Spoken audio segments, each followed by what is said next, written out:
Hey, this is Sam Binnenfeld, and I'm going to go ahead and answer a few behavioral interview questions. So here we go. The first question is, why do you want to be a data scientist or data analyst? For me, I think it's clear that the direction that businesses are going and that the world is going is to a much more data-driven culture. Data is involved in everything nowadays, so um, I personally really enjoy filtering out the noise of things and kind of getting down to the bottom line. So when I look at data, I can really drill down to the facts. And after having some experience between work and education, it's I've really found that I get a great pleasure out of it. And when I'm actually able to discover insights that I had no idea even existed before looking into it. Um, For example, I did a report recently on speed dating, and when looking at the interests between some of the daters, I was able to find out that daters who both liked yoga and also who both liked clubbing, that those interests and of all the other interests were the most likely to become a match. So I just find finding stuff like this interesting, and that's why I want to get into the field. The next question is, why do you want to work at this company? I recently just had a phone interview with Equifax, so I'm going to go ahead and use them as the example here. So why do you want to work at Equifax? Uh, Equifax is a extremely data-driven company, very involved in the analytics space, and that's really the area that I want to go into. Another thing I really like about Equifax is that it's very committed to its customers, and it's really just tries to really solve problems for just people in general.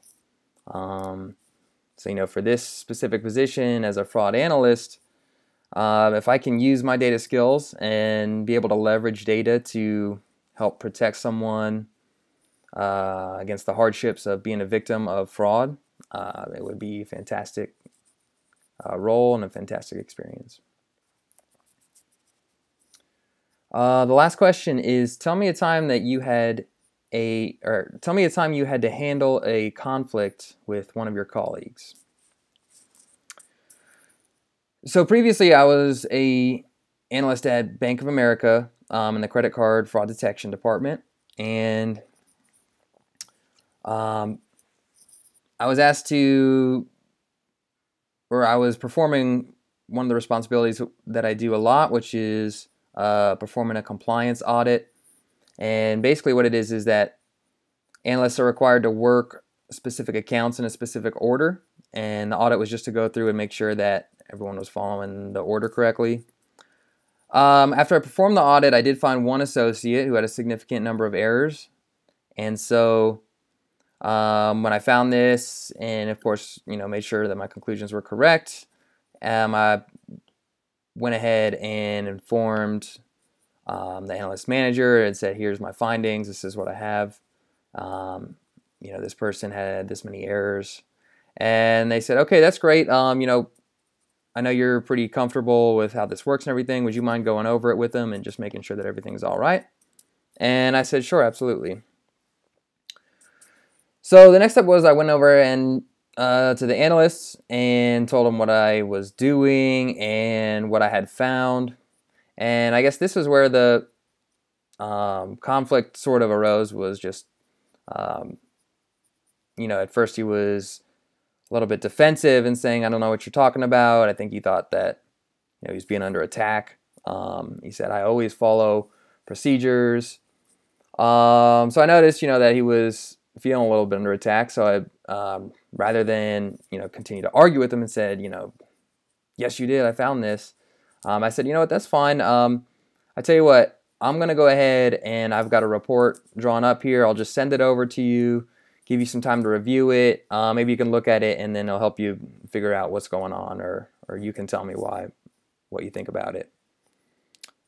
So I did that, sent it over, let some time pass, came back, and when I came back and sat back down with them, he said, okay, yeah, I reviewed it and I saw that, I made some errors. I guess the reason that happens is a lot of times I just get into a rhythm when I'm working, and I sometimes forget to check on some of the other accounts, some of the other areas that I'm supposed to.